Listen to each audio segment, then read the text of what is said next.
Hey, what's up guys, welcome to everything you need to know about the Warden and the Paunch. What's that? My face? Nothing, it's just wearing my hoodie and my headphones, see? Okay, I'll take it off. What's that? Pixelation? Okay. Okay, alright, I'm going for something. This isn't the look I'm going for a colour. It's just a thing that we need to do, and I need to wait a week, and then we're going to put the colour on it, and then it'll look fine. But it's not good. Okay, let's just move on. Anyway, I've had access to the Warden and the Paunch for about a day now, and I've had a chance to play around with the different factions, the different mechanics, and, you know, make pretty much notes about every single thing that I possibly could. You know, all the new units, the new lords, the new campaigns, the new stats, all things like that. Obviously, this isn't going to be as in-depth as my proper race guides because they take me, like, a week to play the entire campaign and, you know, get to a victory condition. These guys, I just played a couple of terms to work out how the new mechanics work, and then I just made all the notes, so that you know everything that you're going to get when you purchase this DLC, and hopefully it'll give you a little bit more insight. If you haven't decided if you're going to buy it already, this might help you. Also, just so you know, I'm going to cover this in the High Elves, with all their content, including the free LC, or the free content, and then I'm going to go over the greenskins and all their free content, which is the greenskin rework. So if you just want to know about the greenskins, go to about halfway through the video. I'll put the time on screen now. If you care about the High Elves, then stick around, because I'm going to go into it first. Before we get into any of this, just want to let you know, this is all going to be for Mortal Empires, because, you know, it's the campaign that I cover most on the channel, and it's probably the more popular one, and, you know, it's where every single one of the lords are. For example, Bone Rattlers, they're not in the Vortex campaign, but they are Mortal Empires, so we'll cover everyone on the same, I won't call it a level playing field, but it's the same playing field. So our first High Elf campaign is obviously Ivres, which is led by Eltharion the Grim. He has access to the dungeons of Athel Tamara, which will cover the entire Athel Tamara thing a little bit later on. He can spread mists of Ivres, cloaking Eltharion and his allies' lands in a defensive shroud. This is a little bit misleading. It doesn't mean all of his allies' lands, so if you have, you know, allies with the Empire, it's not going to cover them. It's all the allies on Ulthuan with a defensive shroud. He also gets minus 80 diplomatic relations with the Greenskins, because of course he does, and plus 3 recruit rank for spear, infantry, and range units, pretty much because, you know, they're the new units that have been added, so it just makes sense. His own personal armor is immune to Barren Wasteland attrition, and spear, infantry, and range units get plus 8 leadership and plus 8 melee defense. And all units cause fear when going against Greenskins. Again, this is just for his army. Pretty cool there. And of course, because they're the new units, he starts with some Silvering Guard, some Warlines of Crace, and an Arcane Phoenix. Okay, so here we are. We're not exactly at the start of the Ivres campaign. I've done a couple of things just to set up to show you. But all you need to know is they start at Grunty Mingol. This is where Eltharion starts, so he has an excellent starting location for a massive campaign out into the wastelands here, because his climate preferences are frozen, wasteland, temperate island, and savanna are suitable. Magical forest, mountain, temperate, and jungle are unpleasant, and ocean, chaotic wasteland, and desert are uninhabitable. What this means is, basically, all of this land up to roughly here, and down to, you know, roundabout here, yeah, that's all going to be really habitable, and you are going to be able to get quite a lot of this part of the map under your control. You know, not all of it, but you can do quite a bit and have a very nice foothold here. If you want to expand a little bit further up, if you're not bothered about the climate preferences, that's just fine. If you want to go into the desert, if you really don't care about climate preferences, that's just fine, but I won't personally recommend it. But something that I'm not sure how people are going to feel about it is that he also starts with Tori Vest under his control. Yes, it's like Malice Darkblade, he starts with 2 places, but unlike Malice, you don't get the choice to get rid of it. You are stuck with this. This is what you have to work with. And to be honest, it's not actually that bad, because you're on Ulthuan, you've got all the High Elves here. It could be a lot worse, couldn't it? And of course, it makes quite a lot of lore sense with the abilities, which we'll come to in just a little moment. As for expansion options, as I said, you'll be able to go all the way to the top here and all the way to the bottom there, so you'll have a nice chunk of the Old World under your control. And of course, if you're starting on Ulthuan, you can confederate the rest of the High Elves, or go to war with them and take over all of this, get the Shrine of Cain. All good stuff there. Now, the unique mechanics that come with Ivres, and boy, there are a lot of them. So the first and possibly the most important unique mechanic of Ivres is this thing that we see at the top here, which is the Ivres defense level. What this will do is improve this Mists of Ivres thing that we've been hearing so much about since the DLC was announced. As you can see here, the mist will cause attrition to invaders and bolsters your own forces. Each level can be reached by accumulating Ladriel's blessings from Athel Tamara upgrades and expanding Ivres, in turn spreading the mist further across Ulthuan. So as you can see here, there are 3 tiers. 4 if you count nothing. Once you get to 25 to 49 blessings, the mists are reactivated, spreading through the Tor Ivres region, so it will just be in this little area here. And what it will do is give you the army ability, summon the Sentinels, which you can see right there, and of course, as it said, give attrition to foreign armies.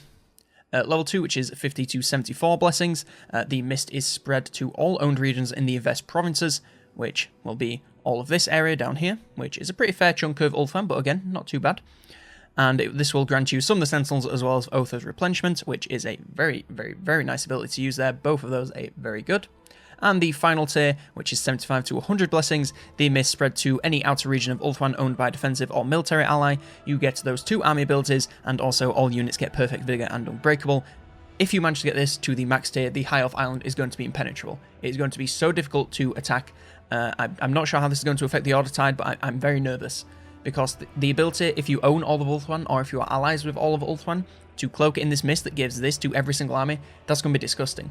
So I'm very interested to see how the High Elves dominate in the later game, especially when controlled by the AI. When you control yourself, that's irrelevant, but controlled by the AI, I'm interested to see how they do.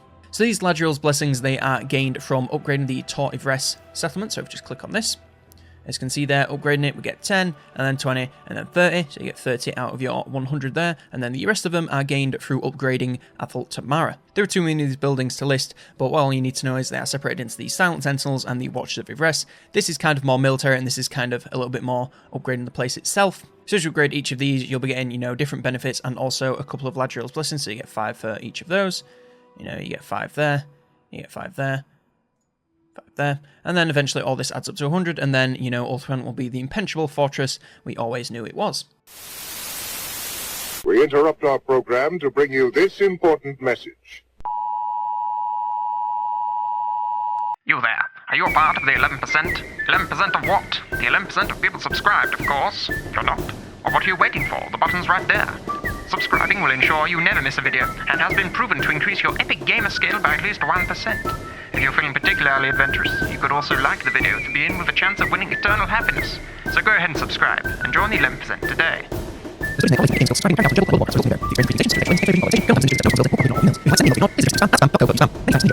We now return you to your regular scheduled programming.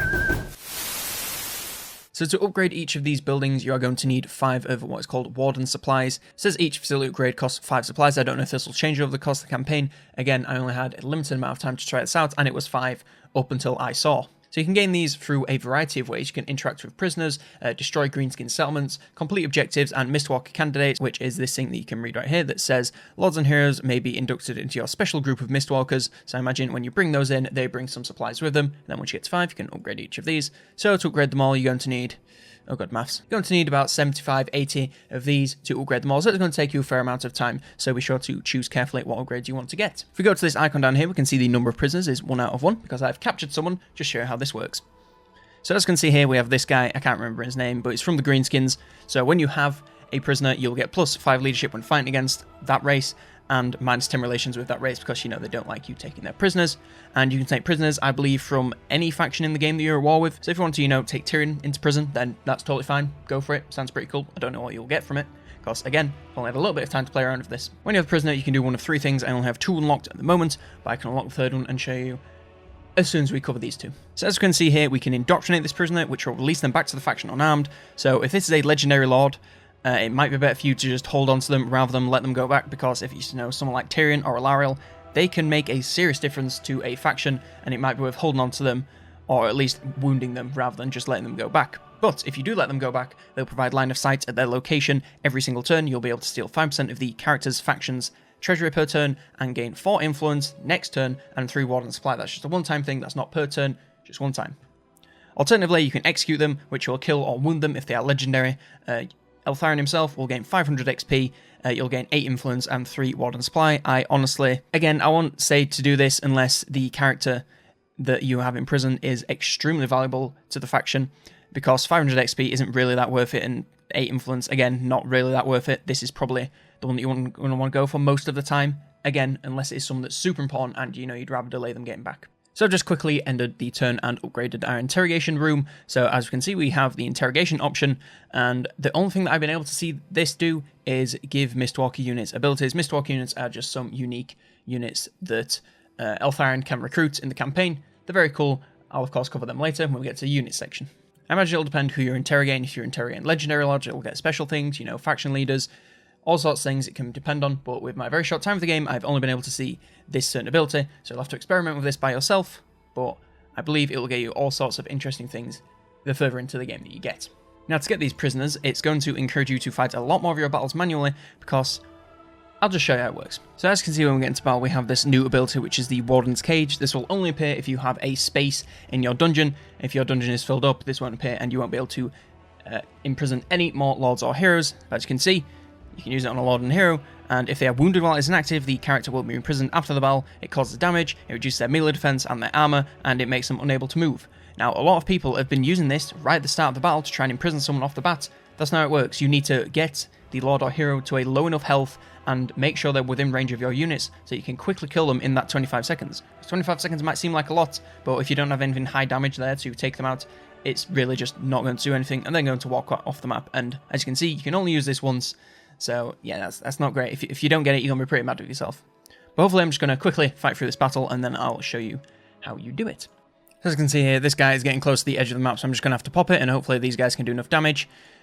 If not, then you basically know how it works. I honestly don't believe I'm going to be able to get this guy, which is a little bit of a shame, but all that you need to know is if this guy dies right now, he's going to appear in the dungeon, which is all very well and good, all very useful, and then we can torture him, interrogate him, all sorts of fun things there. Honestly, I've tried this like 3 times for a video, and it has not worked a single time, yet when I try it without recording, it works just perfectly. So that's just fantastic.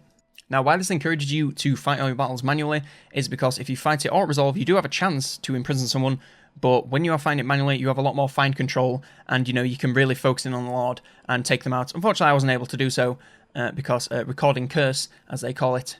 But basically, you want to fight all your battles manually if you want to ensure that you are getting a prisoner. Otherwise, you're just going to have to leave it to chance. And of course, the final thing that these guys have that's unique to them is the Invocation of Luttrell. This replaces the Invocation of Iser, if I'm correct, and it costs pretty much, on par with the other ones like the Invocation of Vol. So what this does is plus 200% to the attrition casualties suffered from Mr. Reverse. Since this is in red, I have to assume it's on the friendly, which that doesn't sound too good, but it gives you some pretty good bonuses, so, it might be worth it. You'll just have to weigh that up for yourself. It grants minus 15% campaign move range for enemy armies starting their turn in the region, which is in a region covered with the mist. It grants minus 8 leadership to enemies fighting within the mist. It grants a plus 15% ambush chance to all armies, not just in the mist, and this ability enveloped in mist for, again, all armies, no matter if they're in the mist or not, which is an ability which just makes them have snipe, stalk, and unspoilable, and a 40 meter AoE for 30 seconds. It's pretty decent if you want to, use it on some units that are sneaking around trying to get some shots in the enemy backs. Sounds pretty good. Now we'll move on to the next high elf faction. Now, our other high elf lord that is added, this is the free guy, so even if you don't buy the DLC, you're going to get access to this guy on the 21st. This is Emmerich from the Knights of Caldo, and this guy is honestly possibly as cool, if not a little bit cooler than Eltharim the Grim, because of this thing right here, dragon taming. Yep, this guy can seek out the secrets of mighty dragons to defeat them for their allegiance. Again, I'm going to explain how all this works, but believe me, this is seriously cool. He also has slightly different climate preferences, again, I'll come back to that later, and he has 2 unique rights, which again, I'll come back to later. And of course, he gets minus 1 recruit turn for dragons and dragon prince units, because that's his entire gimmick, he loves those dragons. His own personal army gets plus 15% campaign move range, immunity to mountain and desert attrition, and minus 25% upkeep for dragon and dragon prince units, which again, that's his entire gimmick. As I can see from his starting units again, Dragon Princes, a Sun Dragon, and some White Lines of Crate. I mean, these guys don't really matter, but these two, they are some seriously strong starting units. So here we are with the Knights of Caldo. Now on the Mortal Empire's map, they start at the Fortress of Vorag, which is about here, right next to Malice, right next to Snitch. You absolutely love it, don't you? Their climate preferences are Frozen, Mountain, Temperate Island, Savannah, and Desert are suitable. Magical Forest, Temperate, and Jungle are unpleasant, and Wasteland, Ocean, Chaotic Wasteland are uninhabitable. So they probably have some of the best climate preferences out of the High Elves, simply because they have, 5 on this suitable and 3 on the other 2. That's some pretty good preferences if you ask me. What this is going to allow them to do is expand to the east if they want, and take out Snitch, take over this entire right-hand corner of the map, have those islands down there. But if you want to deal with the unpleasant climate, then go right ahead. They can also travel north, take on all these mountains, get all the dwarves and the orcs. If they kind of loop around here, there'll be some plentiful lands for them there. Alternatively, they can go into the mountains directly to the west and then work their way down into the desert from there while avoiding all this nasty wasteland. And they should be able to take over this south part of the central map fairly easily. So the unique mechanic for these guys is the Dragon Taming, which I mentioned before, and what this is going to mean is every couple of turns, it was 10 turns from the start for me, a dragon encounter is going to appear, which is just going to look like this. Of course you can zoom to it there. You can see this is Ymrath the Eternal, and if we go over and right click onto this, we'll get a couple of choices. We can consult the dragon, which will get some of its power, which will grant us 40% magic resist for all units and immunity to psychology for all units, but this will only last for 10 turns and of course cost 2,000 gold. We can get 70 influence, which again costs 2,000 gold, we can leave it be, or we can challenge the dragon. Now, these 3 options here, the consult, bargain, and leave it be, this will mean we can encounter this dragon later, so in another 10 turns we might get this dragon or another one, and then 10 turns after that, etc, etc. If we challenge the dragon, we will have to defeat a very strong army, and then we'll be able to recruit this dragon into our armies, and I will show you how powerful these guys are in a little bit, but believe me, they're pretty strong. But these armies, they are going to be something that you are going to want to wait until you have very decent armies to take on, because as you can see here, yeah, that's a pretty decent army for us to take on, especially with, you know, our starting army. But one thing that this guy has that is on his side that is very useful is if you take over Darkhold, you can get Dragon Princes by about turn, you know, 9 or 10, which if you are good with Dragon Princes, that is incredibly strong, and you know, you might be able to fight this army and win. As well as the Dragon Taming, these guys have 2 unique rights, which is very interesting. They have the Great Invocation of Vol, which replaces the regular Invocation of Vol, and this will offer a dilemma, which I'll come back to in a little moment. It will enable flaming attacks for all armies, 5 armor for Swordmaster of Hoeth, White Lines of Krace, Phoenix Guard, and Dragon Princes, the army ability Vol's Hammer during siege battles, and +3 to the number of uses for all Dragon Breath attacks, which is a significant increase because if you use those breath attacks correctly, they can do a devastating amount of damage, so you're going to want to make sure you are making the most of that while you have it. This is the dilemma. It's not really a dilemma, it just kind of asks you which item you want. So, you know, you can go for the Blade of Seagull, the Staff of Solidity, the Sapphire Guardian Phoenix, or the Blessed Tome. It's normally, you know, one of each of the item types, and just pick whichever one works best for you. The other unique right they have is the Invocation of Eldrazer. This, again, costs 1500, 30 turn cooldown, 10 turn duration. It will get 200 XP per turn for Lords and Nobles. They'll also get 50% to their XP gained for all other sources, apart from that 200%. Lords, Heroes, and Dragon Princes will also get plus 25% to armor-piercing weapon damage, and plus 10 attack. And you will unfortunately get minus 15 diplomatic relations with High Elves, which is unfortunate, but that is a small price to pay for everything that you are getting. Now moving on to the High Elf units. So kicking off the High Elf units are the Rangers. These guys are a dual swords infantry who deal anti-infantry damage and have Forest Strider and Dodge. These guys are the closest that you're going to get to a Wood Elf while playing as the High Elves, and they have pretty decent damage. I'd say they're a good enough unit for a early to mid-game front line. 4 of these guys with some spear guys on either side. Unfortunately, as you can see, their formation is quite wide, so if any cav goes into that, it's going to tear them up quite nastily. So you're going to definitely want to keep some space nearby to absorb cav charges and take out any cav that makes it through. Now, as I said, you can use these guys as a front line for your sword infantry, or you could use them as a sneak round and stab the enemy in the back with that Forest Strider. They'll be able to sneak around very, very easily, especially through some woods. So, you know, feel free to experiment with them, try a couple of different uses. I think they're a very good unit. Silver and Guard are basically improved spearmen. You know, they have enchanted armor, which grants them magical resistance, and they are armored and shielded, and deal anti-large damage, and of course have charge defense against everything. These guys are pretty much some of the most elite spear infantry you can get.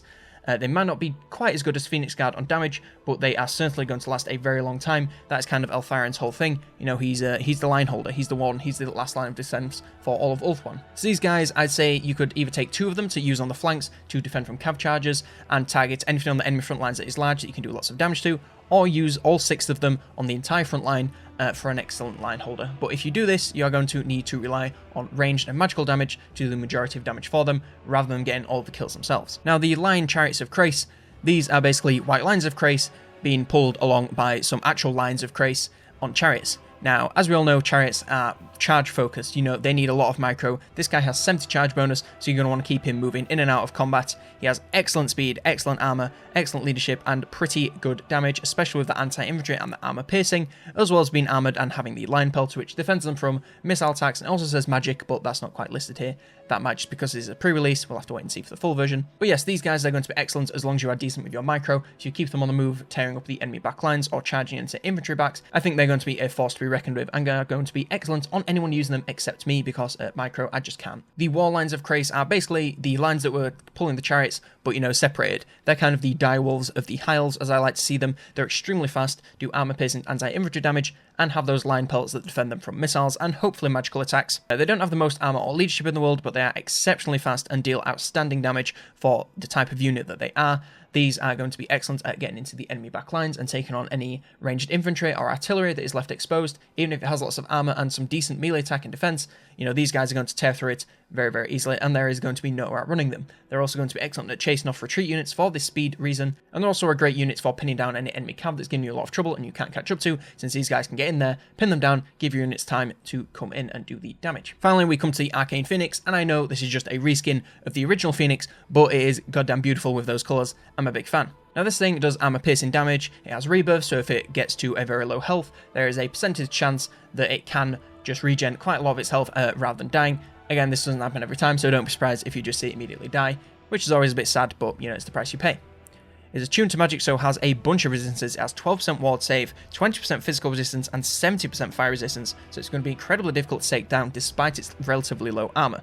It also has a Death from Above ability, which is this Ember Storm, which is a Vortex ability, which I'll show you in just a moment. I'll put it on screen now. It does a crazy amount of damage. Of course, it's better versus infantry than it is versus a single Lord target, but you know, you gotta do what you gotta do. With this update, we also get a couple new units of Regiments of Renown. We have these guys who are the Talons of Torquilida, which are light armor archers, and the difference between them and the base unit is 2 missile strength, flaming missiles, fire resistance, and they apply flammable to their ranged targets. The Hagra's Pride, which are the War Lines of Krace, as a Regiment of Renown with this lovely zebra print. I'm a very big fan of that.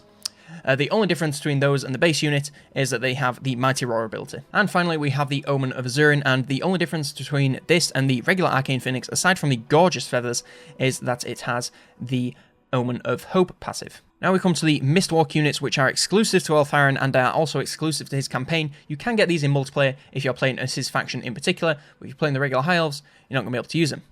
Now these guys are sword infantry, they are armoured and shielded and have frenzy. They have ridiculously high armour, but don't do a massive amount of damage simply because they don't do armour piercing. I mean, 35 with 12 armour piercing is certainly nothing to scoff at, but if it's going against anything that is higher armour piercing damage to them, like some greatswords, some Swordmasters of Hoeth, they're not going to do too well. So I think these guys are going to be an excellent front choice for a mid-game front line with some spears on either side to protect them from cav charges, but it's probably best to give them some range support to make sure that all the damage that you can put out is going out. Now our next three units are very similar to each other, and they're also very similar to Lorven Seaguard. They're all hybrid infantry units. The Sentinels of Astaril have Shield Breaker, good range, charge defense versus large, and a low rate of fire. So these guys are kind of your, slower firing but higher damage version. The Spire Guard of Tor Ivres have stockpiles, which basically just means they have a lot of ammo. They're anti-large, have charge defense against all, and are unbreakable. So they're going to be a little bit better at some sustained damage, especially versus large, and they're going to stick around a very long time due to that unbreakable. Lastly, we have the Skyhawks, who have an anti-infantry bonus and have penetrating projectiles. So if there is a massive clump of enemies, these arrows are going to go through every single one of those entities and do a massive amount of damage. And to stop off, these guys also have stalk, so can sneak around the enemy and get some excellent shots in before they even know where it's coming from. Again, these three guys, they are similar to the Lorven Seaguard because they are hybrid units, so they're also pretty decent in melee, and it's just really going to depend on which specialization you need most in your armies. If you wanted, you could just take 2 of each just to hedge your bets and, spread out all the effectiveness. Now, our final Mistwalk unit are these guys who are the Knights of Torgaval. They are monstrous cavalry units who are armoured, deal armour-piercing damage, and of course, cause terror. Now, these guys are insanely tough, do insane amounts of damage, 300 weapon strength with armour-piercing, and they have a decent charge bonus as well. But unfortunately, they only have a 4 model count, and I'm playing on ultra unit size. This is the largest unit size that they're going to get. So unfortunately, if these guys get bogged down in a massive swarm of anti-large infantry, they're going to take a lot of damage very quick, simply because there's only a couple of entities, so it's not going to take very long for the enemies to focus and take them all out fairly quickly. That being said, they're incredibly strong, so as long as you keep them on the move, charging in and making sure to get them out before they get swarmed, this should do an excellent job. Now we have the unique dragons that Emmerich can get a hold of in the campaign. As I mentioned earlier, this is Gordnar, Champion of the Flame. He has Sun Dragon's Breath, deals armor-piercing damage, causes terror, and has scaly skin. It's pretty self-explanatory how you should use a dragon. I've already covered this in my High Elf unit guide, so if you want to know that, go click on that and give it a watch. But basically, charge these guys in, use their breath, they'll do alright. We also have Bruor, the Protector of Life. He has Noxious Breath, has Forest Spirit, which is basically just physical resist and magical attacks. His armor-piercing damage and causes terror, because, of course, have you seen him? We have Lamru, the Frozen Breath. He has Moon Dragon's Breath, deals armor-piercing damage, causes terror, and has scaly skin. A lot of these have similar traits. We have Shakalot, the Calamity, who has Noxious Breath, is armoured, deals armor-piercing damage, and of course has scaly skin. And finally, we have Ymrath the Eternal, who has Star Dragon's Breath, is armoured, deals armor-piercing damage, and again, has scaly skin. So all these guys perform basically the same, just use your breath abilities, send them in, they'll do great. They're massive dragons, they can look after themselves. First up, for the High Elf Lords, we of course have Eltharin the Grim himself. He's a spellcaster, he's armoured and deals armor-piercing damage. This guy, he has a sword and a spear, he's an excellent line holder. He's not the best duelist since his one-on-one damage. It's not amazing. If you throw him into a clump of your enemy's infantry and just rain down ranged fire and magic, you should do pretty well. He has access to the Law of High Magic, and he has 2 options for mounts.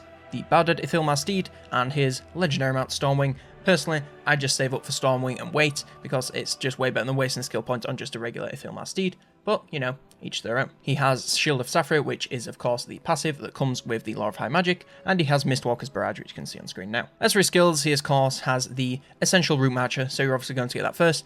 Red Chi, you'll probably want to focus on a tough front line to synergize with the faction effects. Storm of Blade has some great skills, which I'd highly recommend going into and giving it a little try. Dedicated to Ladrail, pretty nice. Of course, you want to pick up Stormwing as soon as you can, and he's got a pretty great spell lore as well, so I'd pick up a bunch of those spells. He only has access to 2 missions. He has the Talisman of Hoeth, which is for the Talisman of Hoeth item, and it's against a medium chaos army on a map as a river, separating the 2 armies aside from certain choke points, and of course this army will get some reinforcements, so you want to be quite careful when doing that. I'd say that when you play it, you will probably need, you know, a mid-game army that's very well established. You don't want to be doing this too early. As it says here, you'll unlock this at level 5, but I'd wait until, you know, you have a full stack of some mid-tier decent units, and you are feeling pretty confident you can win that. His other mission is the final Siege of Toy of Rest. This is basically the battle that we saw in the trailer, and this is what happens at the end of both the Vortex campaigns, so I don't want to spoil that, but it's safe to say you'll probably need the best of the best. Now, the new generic Lorders added with this DLC is the Archmages. These are just spellcasters, they're pretty standard, and they have the Lore of Shadows, Beasts, Metal, High Magic, Death, Light, Fire, and Heavens, and you're also getting this for the heroes. So, you know, we had Elven spellcasters before, but you didn't have it for these 9 Laws of Magic, which is a crazy number of Laws of Magic. The high elves are going to be ridiculously strong. But these Archmages, they have the choice of 4 steeds, the Elven Steed, Ithilmar Chariot, Great Eagle, and Moondragon. Again, personally, I just wait for that Moondragon because, yeah, it's going to be the best one. It's not even a question.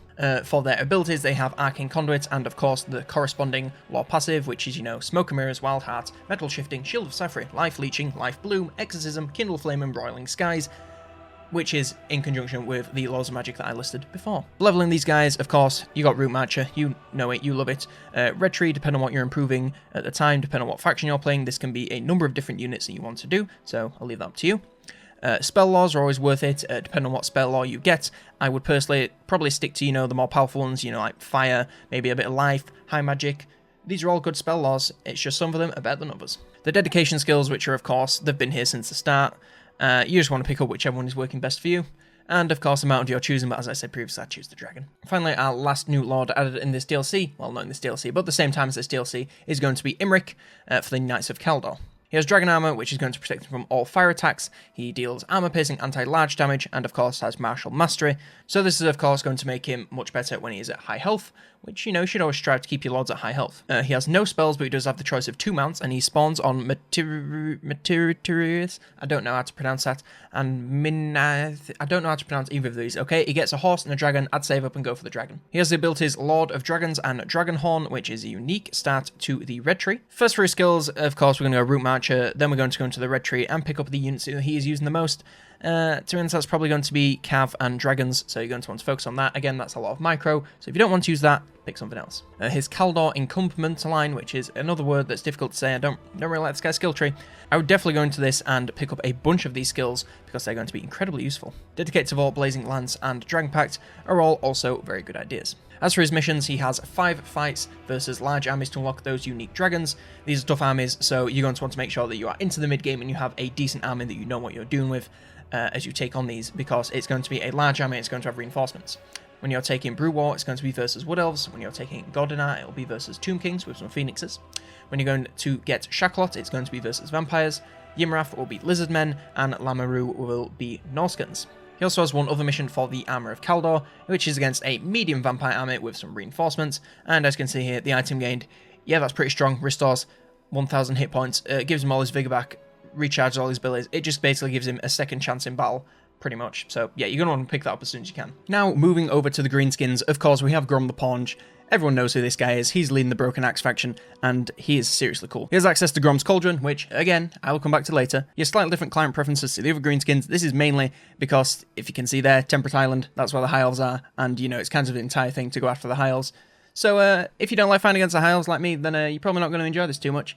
But he is pretty fun anyway. Of course, this does come at the cost of minus 80 relations with them, but you're never going to be friends with them anyway, let's be honest. As you can see here, his Wag, which is the army that you summon in the new Greenskin rework, which again, I will come back to later, has the chance to contain pump wagons. This is also a thing for each of the new Greenskin Lords, I'll just show you really quick. So Grimgor's Wag has a chance to contain Black Orcs, Skarsnik's Wag has a chance to contain Doom Divers, Wurzag's Wag has a chance to contain Savage Orcs, Grom's Wag has a chance to contain pump wagons, and Azhag's Wag has a chance to contain wyverns. Since I've had such a short amount of time to put this video together, I've only managed to do one Wag, and it was mainly kind of low tier units that I'd unlocked at the time. So you'll just have to play around with that and see how common these units appear. But, you know, if there's a chance, there's a chance. And of course, because, you know, it's his entire gimmick to be a big fat goblin, he has global recruitment duration -1 for all goblin units. His personal army gets +10 leadership when fighting against elves, 10% physical resistance for goblin units, and -50% upkeep for chariot pump wagon units. He has a passive ability regeneration, and he has Grom's Wag, which replaces the standard Wag. Now this isn't the army that you summon, it's all a big Wag situation. This is the ability that you use on the battle map, where, you know, you buff all your units when it reaches a certain threshold. Again, I'll tell you how all of that works, and I'll show you each of the legendary Lorg's Wags as well. We'll get to it, I promise. And finally, Grom's starting army is granted some Snottling Pump Wagons, Spiky Rollers, some Rivet Rolls, and some Stone Trolls, so immediately, right out the gate, you're going to get to try out some of the new units, which is very cool.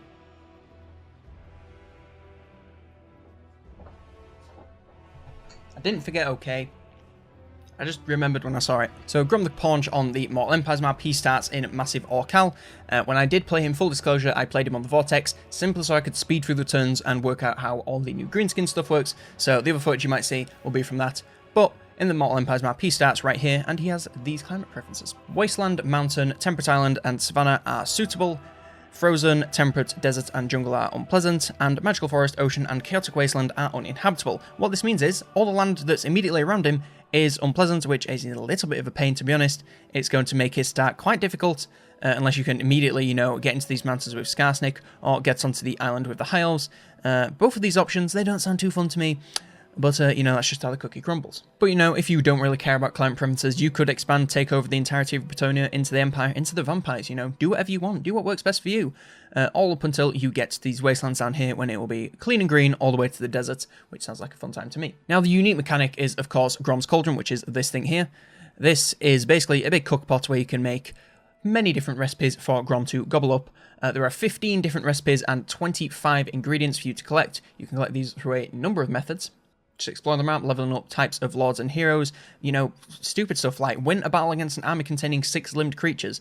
There are so many of these, I'll just quickly hover over all of them. If you want to read them, you can quickly pause, but know that there are quite a lot of them, and it will take you a long time to gather them all. You can also get food from food merchants that appear outside your faction capital every couple of turns, so if you just right click over to this, we can buy whatever ingredient they are flaunting, which right now is the Harpy Head, which will cost us 1,000 gold.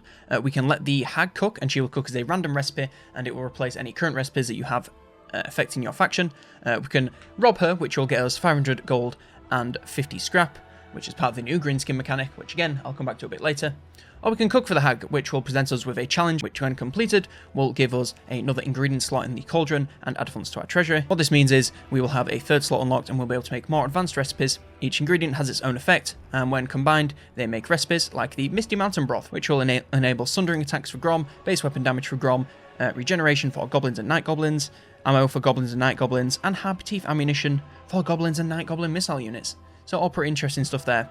Each time you cook, however, it does cost 50 scrap, so you're going to want to make sure if you want to keep cooking that you have lots of scrap laying around, which shouldn't be too much of a challenge with the new greenskins. Now, the other unique mechanic that Grom has is Blacktooth. Now, Blacktooth in this campaign is giving him a quest line, which I believe is going to, you know, take him to unlock all sorts of abilities with Blacktooth himself, as well as improving Grom with several different items. Now, what you can do with Blacktooth is equip him as an item on your spellcasters, and this will allow you to summon a Rogue Idol in battle, which is incredibly strong.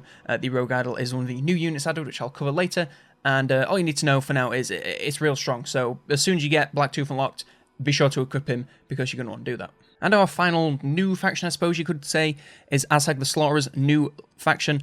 He used to be tacked on to the standard greenskins, which are now Grimgor's Ard Boys, but now he's got his own faction, which is called the Bone Rattlers, or Boner Attlers, if you please.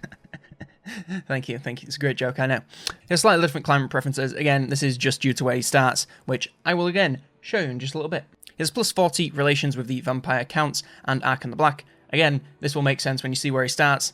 His Wag, as I said, has a chance to contain wyverns. He gets plus 20% to his research rate. He gets plus 25% income from sacking settlements. Pretty standard Azhag things there. His personal army gets to bask in the glow of his leadership aura that is 75% larger than usual and has a plus 8 effect more than usual, which is pretty strong if you get him in the middle of your entire front line. And of course, he has Azhag's Wag, which again, I will cover a little bit later. And finally, Azhag's starting units, he gets some Forest Goblin Spider Rider Archers, which is a mouthful.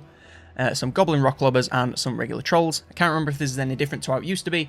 I'm just reading it out for you. The Bone Rattlers, which is led by Azhag the Slaughterer, which is now starting Carrag Ungor, which, if you don't know, is it's fairly far. This is where the this is about where Grimgor starts. So you know, Azhag has got a fair bit to go if he wants to reunite with his lost greenskin brethren. He has the climate preferences of wasteland, mountain, temperate, and savanna being suitable, frozen, desert, jungle being unpleasant, and magical forest, ocean, chaotic wasteland, and temperate island being uninhabitable.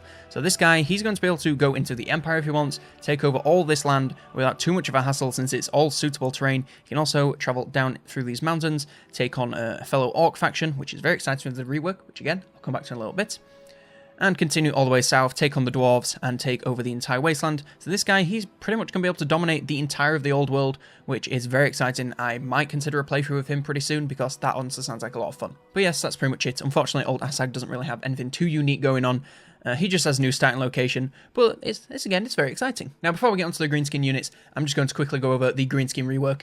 Just teach you how basically every single thing works. It's pretty exciting. It's not too complicated, so let's get into it. So something that is incredibly exciting that's been added in this update is the ability to let the AI control your reinforcing army. This is a WAG that's reinforcing me. Again, I'll explain that in a little minute.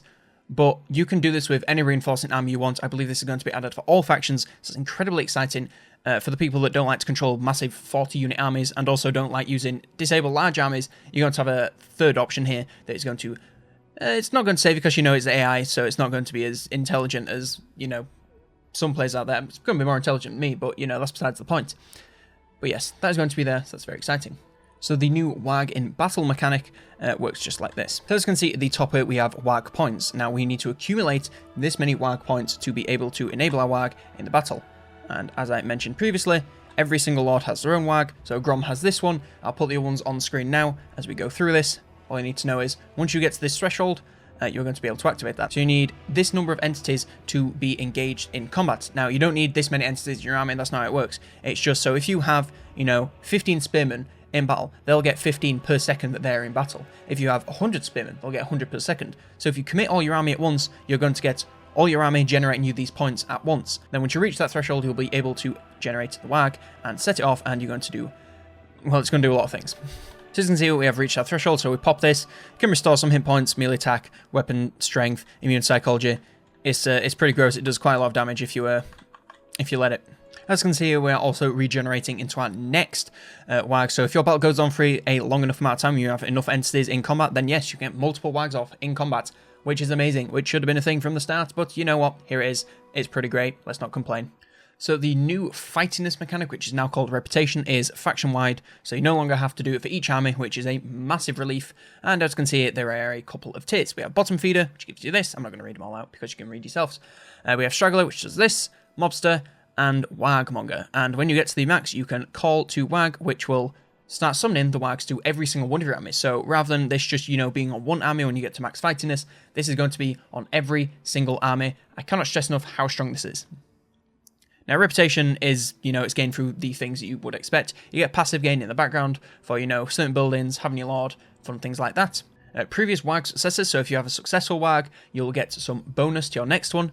Raising settlements, and of course, fighting battles, because why wouldn't it? You lose it, obviously, if your invasion ends and you don't really do much of it, so be sure to use your WAGs to the best of your ability once you summon them, otherwise you'll be suffering for quite a long time afterwards. So now I've got to 100 reputation, we can click this to call to WAG, and now we select a target. So say I select these Hiles right here, and you can dedicate it to Gork or Mork. This will give you weapon strength for all armies, or missile strength for all armies.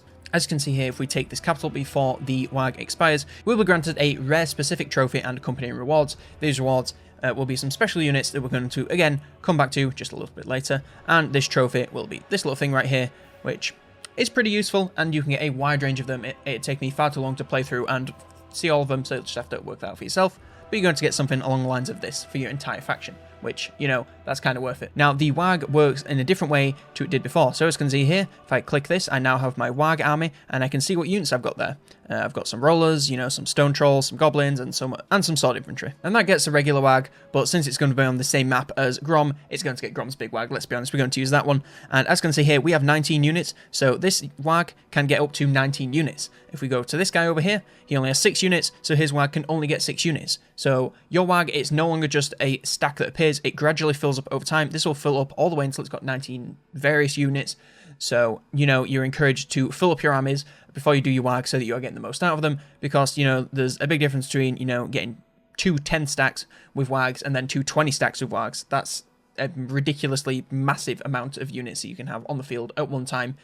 Say we had 2 20 stacks in, sent them to attack the capital together, that is 4 full stacks that could be attacking that. It's crazy. But we're not. As I said before, you can offload this to the old AI, and you don't need to control it yourself. Very nice there. Now, the other unique mechanic that the greenskins now have in the rework is this up here, which is scrap. Scrap, again, it's gained from a massive amount of sources. Basically, just playing the game as you would as the orcs. WAG successors, fighting battles, technology, missions, raiding, raising, the usual stuff. And it can be used through technology, cauldron firewood, or unit upgrades. Now, research, it's basically just going to be research projects like this that unlock, you know, upgrades for certain units, along with improving the units themselves. Now, if we go to our units, let's go to this guy who doesn't really have that many units. He just has these goblins, so as you can see, we can click scrap upgrades, and we can give them either plus 25 armor or plus 5 armor piercing damage. We go to these guys, they have different ones. You know, they can carry more ammo or have more armor piercing ammo. If we go to, you know, these guys, we can give them 15% physical resist or bones versus infantry. We can give basically every single unit in the game different upgrades once we've, you know, unlocked them. We can give these guys missile parry and weapon strength.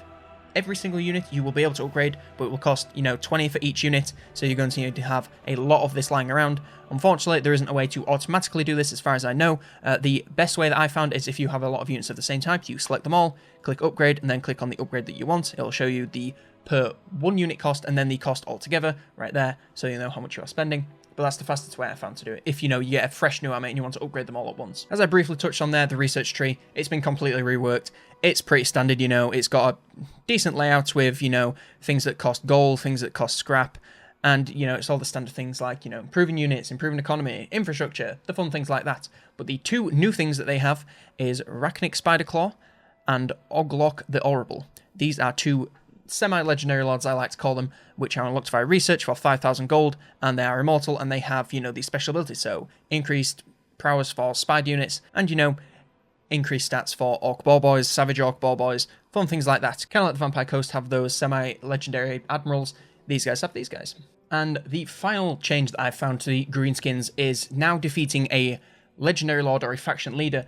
It kind of now works like Norska. As you can see here, Greasebit Blackbog has decided to challenge Gron the Paunch. We're just going to quickly auto-resolve that, claim victory, eat his units for replenishment, and when we get into this, as you can see here, we defeat the war boss, so now we have 3 choices. We can form a confederation, which works like any other confederation, apart from you don't get the diplomatic penalty, or the public order penalty, which is very good. We can execute them, which will kill the faction leader permanently. I don't know if this works with legendary lords, I haven't got that far yet, but if it's killing them permanently, then that is crazy. You can take a legendary lord off the map forever.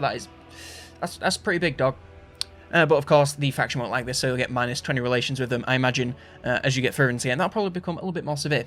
Or you can release the enemy warlord to get plus 20 relations with them. You know, if they're your ally and they're more valuable to you as such, then do that. But personally, I like to go for confederations. But where not, you can also do the standard confederations, you know, build up your relationship, and then just ask them to do it, and then they might do it, they might not. But defeating the war boss, that is a surefire way to instantly do it. So they could control the entire map, you defeat the legendary lord, and then you can just form a confederation like that. It's pretty crazy, I'm a big fan. Now, we'll finally move on to the greenskin units. Kicking off the greenskins, we have the Snotling Pump Wagons. These guys deal armor-piercing anti-infantry damage and have the expendable trait, meaning if they die, it's not really going to affect anyone that's nearby. They also have the Pump Ardalads Augments, which you can see there just increases their speed and ability to knock people back. These guys come in 3 variations. We have the Standard, the Flappers, and the Spiky Rollers, which gain Unstoppable and Armor Sundering. Unstoppable basically means they have incredible knockback and can just roll, literally, through entire enemy lines and nothing's really going to slow them down. They're really good damage, have great disruption, and are overall just a really great unit to add to the roster. Basically, Flappers are better than regular ones, and Spiky Rollers do better damage than Flappers, but are slightly slower, so it all depends on what you value most. Personally, I just go for the Spiky Rollers, they seem to be the best. Next up we have Rivet Rolls, and these guys are absolutely beautiful. They have slimy shanks, which, as far as I can work out, means they do more damage in water, since that's their home territory. I don't know if that's exactly what this means from this tooltip here, but that's all that I could work out. They also have regeneration and are aquatic, so aren't slowed down in water, so that kind of goes hand in hand with the slimy shanks.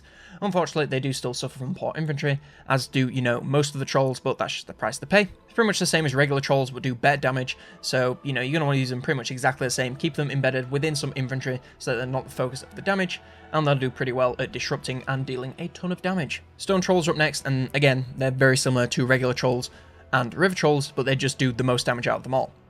They deal armor-piercing damage, have scaly skin, of course have regeneration, and of course have poor leadership. So these guys, they're a little bit tougher, and they do a bit more damage, but they're basically the same, so they perform essentially the same. Of course, the crowning unit that has been added in the latest DLC is the Rogue Idol. It's incredible, just look at it. It deals armor-piercing anti-infantry damage. It is, however, cumbersome, so it's quite slow to attack, so you're going to want to make sure that it's not doing a lot of run around. It's in combat as much as it can to deal the most amount of damage that it can with its slow attack pattern. Of course, this thing causes terror, and it also has the ability that it gives +4 leadership map-wide to all allies. So if you have one of these on the map, your entire army is going to be a lot harder to break, and it's going to be on the map for quite a while since it has 16,000 health, which is crazy. It also has this interesting feature that as it loses 25% health increments, so once it gets to 75, 50 and 25%, it will bombard the area around it, which will damage anything that's around it, including allies. This will increase its armor piercing damage by 30%, but will cause it to lose 30 armor and will cause it to rampage each time. So you're basically going to want to send this guy into a big clump of enemies, and even if he's taking a lot of damage, it's still going to punish the enemies that are surrounding him. I'm really excited to get more use out of this guy and see how this fully works, but he seems like a pretty cool dude. We also got a couple of new Regiments of Renown units. We got the Swamp Things, which are Rivet Rolls. The difference between them and the base unit, they have poison attacks and cause terror. We also have Logie Bogies, Spore Sploders, which is quite the mouthful, and these are a Snotling Pump Wagons unit. They have exploding spores. They have exploding spores, deal armor-piercing anti-infantry damage, and are expendable. The only difference is, they have those exploding spores, which, as you can see there, is just an explosion when they're in melee. And our final new Regiment of Renown is for the Rogue Idol. It is the big gun, of course. All this gets is a special ranged unit, and it replenishes the ammo for this ranged unit by damaging itself. So it's basically just going to sit at the back and just, throw rocks until it falls to pieces, which sounds incredibly cool. We also have a couple of campaign exclusives. Now, these units are going to be unlocked via a successful WAG. So as I mentioned previously, when you complete a WAG, you unlock special units. These are one of the units you can unlock, and all the following units as well. So you get Armoured Squig Hoppers, which just have better armor, leadership, and melee attack defense than regular Squig Hoppers. We have Lava Spider Rider Archers, which, again, that is incredibly difficult to say, which are Forest Goblin Spider Archers. They have better leadership, melee attack and defense, weapon strength, and charge bonus. They get AP and fire damage missiles, but lose their poison, and they deal fire and AP damage in melee. You get the Super Squig, which is basically like a bloated corpse, but it's a squig. It just runs in, it explodes. It's pretty exciting. We also get a Feral Wyvern. I couldn't really find anything to compare this to, so, it deals armor piercing melee, it's very fast, it causes terror, and has scaly skin. It's basically a smaller dragon, kind of like a Manticore, but, not quite the same. But it's going to be a pretty good unit for diving in, doing some damage, and of course, it's not going to cost as much to field as a dragon, since it's a little bit smaller, requires a little bit less food. We also have a Feral Hydra, which is quite like the War Hydra, and the only difference is that this one has Rampage, which makes sense because it's feral. No, my camera stopped. And finally, we have the Lava Arachnarok Spider. The differences here, it has better leadership, it has fire resistance, fire, melee, and ranged, but it loses its poison. It has armor piercing from ranged, has the Thermal Thorax ability, and the Arachnaruption ability. And I'll quickly just finish up by covering the Orcish Lords and Heroes. Our only new legendary lord added in this patch is, of course, Grom the Paunch. He is armoured, anti-infantry, and has regeneration. He's an extremely good lord in battle just to send into the middle of an enemy clump, and he will certainly do some good damage and encourage your guys while he's there. He's always on his Chariot of Grom, so you can't take him off that, you can't get him anything new, he's always on it.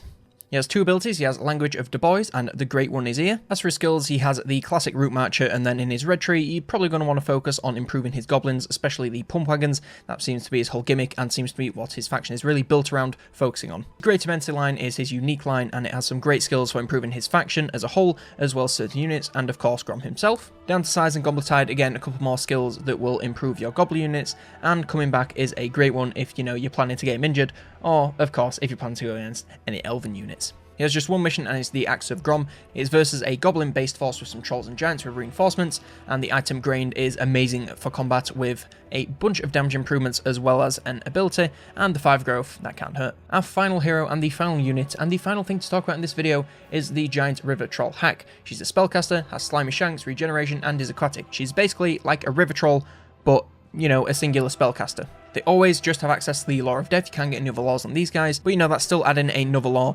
to the inventory of the greenskins, which is excellent. They have the abilities Swamp Breath, Mither, and Life Leeching, of course, to do with the Law of Death.